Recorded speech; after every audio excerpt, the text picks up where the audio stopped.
Hello friends, good morning. আমি রাকেশ, আমার channel প্রবাসী উইথ রাকেশ আপনাদের স্বাগতম। আমি আজকে বানাবো অমৃতসরি ছোলে, যার জন্য আপনাদের কাবুলি চানা লাগবে, যেটাকে আপনি ওভারনাইট সোক করে রাখবেন। এবং এখন সেটাকে বয়েল করার জন্য নিয়েছি কিছুটা পরিমাণ বেকিং সোডা নামমাত্র এবং পরিমাণ মতন সল্ট। সেটাকে বয়েল করার জন্য একটা কাপড়ের মধ্যে পটলি নেবেন, চায় পাত্তি করে সেটাকে আপনি পারলে প্রেশার কুকারে দিয়ে বয়েল করে নেবেন, একটা সিটি দিয়ে নেবেন, খুব সুন্দর বয়েল হয়ে যাবে। তারপরে আপনারা মশলা বানিয়ে নেবেন, যার মেন উপকরণ মেন মশলা হচ্ছে। সো মশলা বানানোর জন্য আপনারা কী কী নেবেন তার আমি শেয়ার করছি। কিছুটা পরিমাণ ধনিয়া, সাবুত জিরা যাকে বলে, অ্যান্ড কিছুটা পরিমাণ কিউমিন সিড,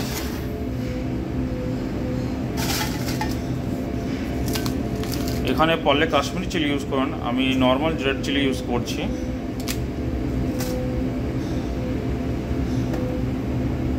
সামান্য আজওয়াইন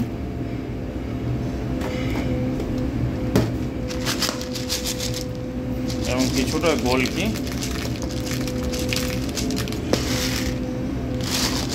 ঠিক আছে। আর যদি আপনারা পানেন, সবার ঘরে অ্যাভেলেবেল থাকলে তো হয় না, এই বিষয়টা সবার ঘরে অ্যাভেলেবেল থাকে না, সরি। যেমন আনারদানা আমার কাছে এই মুহূর্তে অ্যাভেলেবেল নেই, তো আমি আর কিছু করলাম না। আর না পারলে আমচুর পাউডার অ্যাড করে দেবেন, পরে এটা পেস্ট আমি কিছুটা আমি সতে করে নিই, আমি পরে এটা পাউডার করে তার সাথে আমচুর পাউডার মিক্স করে দেবো। আমি ছোট্ট একটা প্যান নিয়েছি, যার মধ্যে এইসব খাড়া মশলা ঢেলে, যেটাকে বলে হোল স্পাইস, সব কিছু ঢেলে কিছুটা আমি সতে করে নেবো, ঠিক আছে। তারপর আমি এটা পেস্ট করে নেবো। যদি আনারদানা থাকে আপনাদের কাছে তো অবশ্যই আনারদানা কিছুটা পরে মিক্স করে নেবেন। যখন ফাইনাল এটা গরম হয়ে আসবে, হালকা গরম করে নিয়ে এটাকে পাউডার করে নেবেন আপনারা। আনারদানাটা একটু খাটাস ভাব থাকে না, একটু টক টক থাকে, যার জন্য আনারদানাটা ইউজ করে। অমৃতসরি ছোলেতে এমন একটা ডিশ যেটাকে যার মধ্যে সব প্রকারের স্পাইসের ভাবটাও থাকবে, একটু স্পাইসি ভাবটাও থাকবে এবং সাথে একটু খাটাস ভাবটাও থাকে, একটু টক টক লাগে, খেতে ভালোই লাগে।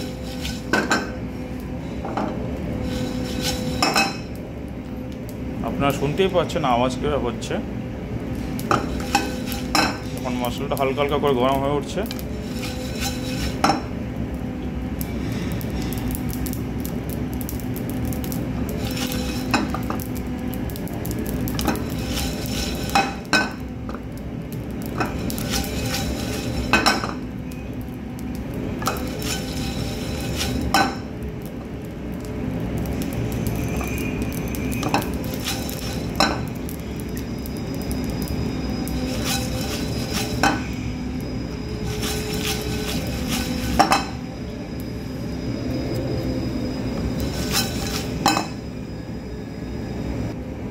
এবারে এটাকে আমি একটা পাত্রে ঢেলে নিয়ে কিছুক্ষণ ঠান্ডা করে তারপর এটাকে পাউডার করে নেব।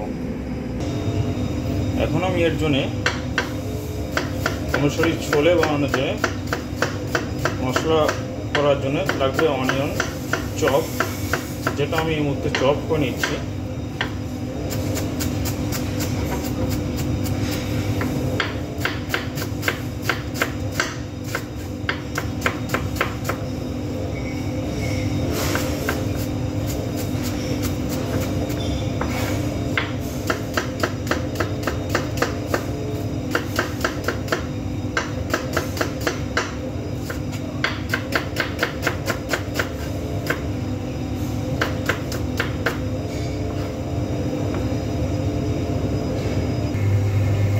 এখন ওই হোল স্পেসটা আমি পাউডার করে নিচ্ছি। তারপর আমি দুটো ফ্রেশ টমেটো নিচ্ছি, যেটা আমি টমেটো পেস্ট করে নেবো, পিউরি যাকে বলে, টমেটো পেস্ট করে আপনাদের সঙ্গে দেখা করছি। এই দেখুন, আমি পিন্ডি ছোলেটা বলে তো কাবুলি ছোলেটা আমি বয়েল করে নিয়েছি। এবার আমি মশলা বানানোর জন্য প্রিপারেশন করছি। একটা ছোট্ট প্যান নিয়েছি,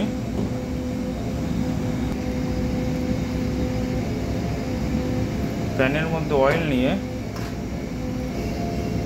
অয়েল নিচে, অয়েলটা হালকা গরম হতে কিছুটা কিউমিন পাউডার দিয়ে নিলাম। কিউমিন পাউডারটা ঠিক গরম হয়ে উঠেছে। এবার আমি অনিয়ন চপগুলি ঢেলে দেবো। অনিয়ন চপ আর উপরে সামান্য পরিমাণ সল্ট দিয়ে এটাকে ভালো করে ব্রাউন করে নেব। দেখুন অনিয়ন সতে করতে করতে ধীরে ধীরে কালার চেঞ্জ হতে চালু করেছে। যখন এটা অলমোস্ট আর ব্রাউন কালার হয়ে যাবে, আরেকটি কথা আপনাদের বলতে ভুলে গেছিলাম, আমি এর মাঝে থোড়া একটুখানি গার্লিক অ্যান্ড জিঞ্জার চপ দিয়ে নিয়েছিলাম, সেটা আপনাদের বলতে আমি স্কিপ করে গেছি। সব কিছু মিলিয়ে অলমোস্ট ব্রাউন হয়ে আসছে। এবার আমি সামান্য পরিমাণ জল দিয়ে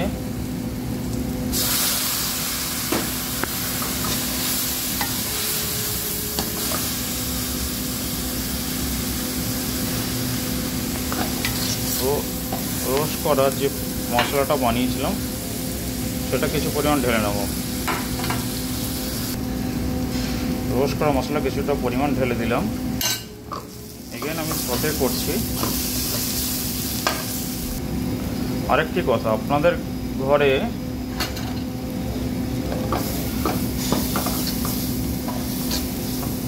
যদি বেদানার দানা না থাকে, আনার দানা যেটাকে বলে, তবে আপনারা তার পরিবর্তে, আমি টমেটো পিউরিটা অ্যাড করে নিচ্ছি, আপনারা তার পরিবর্তে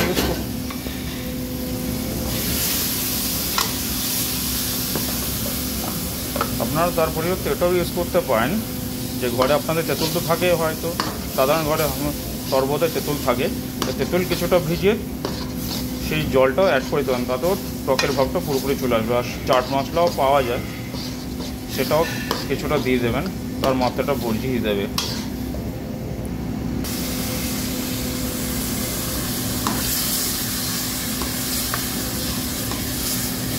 বয়েল কাবলি চানাটা আমি অ্যাড করে নিলাম এর সাথে।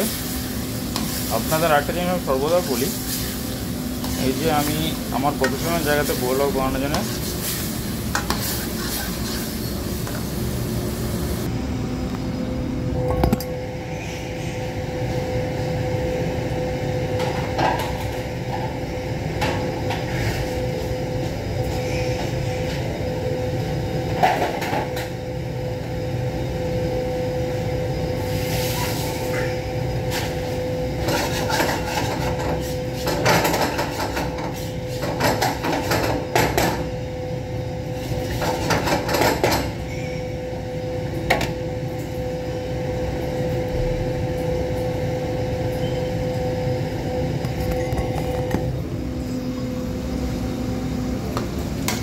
অমৃতসরি ছোলে অলরেডি ডান। তো অমৃতসরি ছোলে ডান। আপনাদের জন্য প্লেটিং করে নিয়েছি আমি অলরেডি।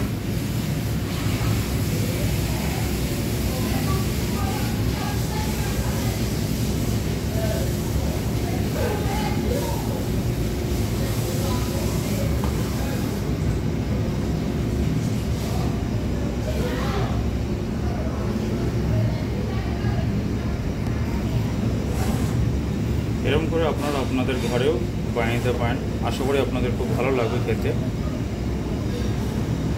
যদি কিছু ভালো লাগে তাহলে লাইক, সাবস্ক্রাইব, কমেন্ট প্লিজ।